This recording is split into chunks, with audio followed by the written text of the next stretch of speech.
Hello everybody. Let us see the polynomial form of sin x, cos x and e raised to x using Maclaurin approximation formula. As you can see, this approximation formula is as shown. Approximate value of any function is given as the function at x is equal to 0 divided by 0 factorial plus x into its derivative at x is equal to 0 divided by 1 factorial plus x square into second derivative at x is equal to 0 divided by 2 factorial and so on. Now let us take this function as sin x and see its Maclaurin expansion. So we have our formula written at the top of the screen and our function is sin x. By looking at the formula, we can tell that we are going to need derivatives of this function. The first derivative of sin x would be cos x. Second derivative is minus sin x. Third derivative would be minus cos x. Then sin x and so on. We need all of these values when x is equal to 0. So at x is equal to 0, sin 0 is equal to 0. Cos 0 is equal to 1, minus sin 0 again 0, minus cos 0 is minus 1, sin 0 0 and so on. Thako phone baj raha hai. Ye lo. Now let us put these values in our formula. We see that 0, 1, 0 and minus 1 is a repeating unit.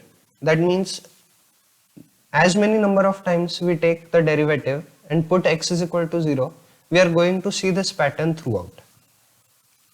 Looking at the formula, we can tell that function at x is equal to 0 is 0, its derivative is 1, second derivative is 0 and the third derivative is minus 1.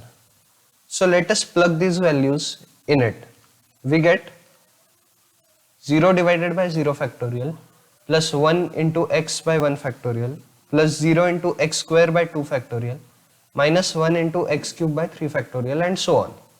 We know that two of the terms in this are useless. That is wherever 0 is getting multiplied, as 0 into anything is equal to 0. So the first and third term have to be removed. After removing those terms, we get our final formula, that is sin x is approximately equal to x minus x cube divided by 6. Now let us plot this on the graph.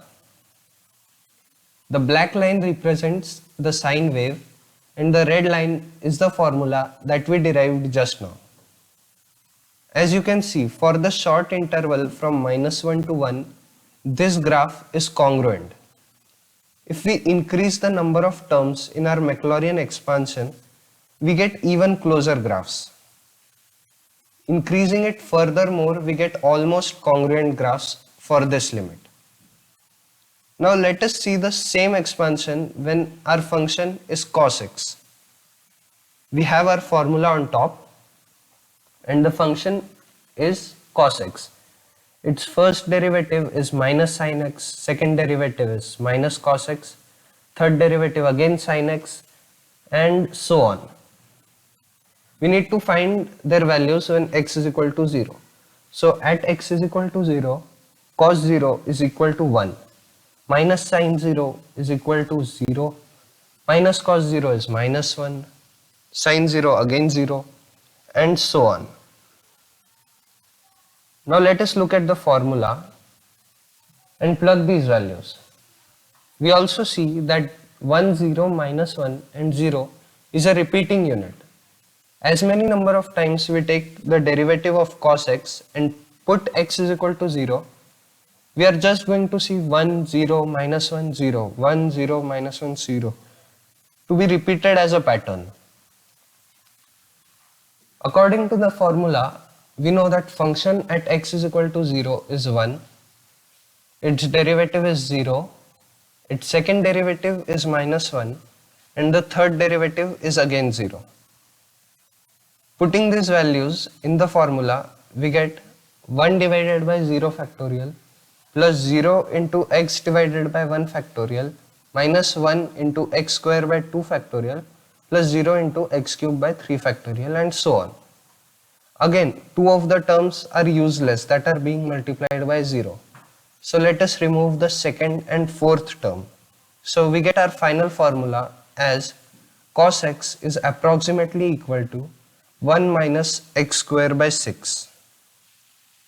In this similar way, let us look at the function y is equal to e raised to x. We know that our function is e raised to x. So before going any further, we know its derivative is always going to be e raised to x. First derivative is e raised to x, second derivative is e raised to x. So let us directly put its value when x is equal to 0. Anything raised to 0 is 1. So e raised to 0 is 1. For all its derivative, the same thing is true. Let us take a look at its graph. The black line represents e raised to x, which is our function, and the red line is Maclaurin expansion.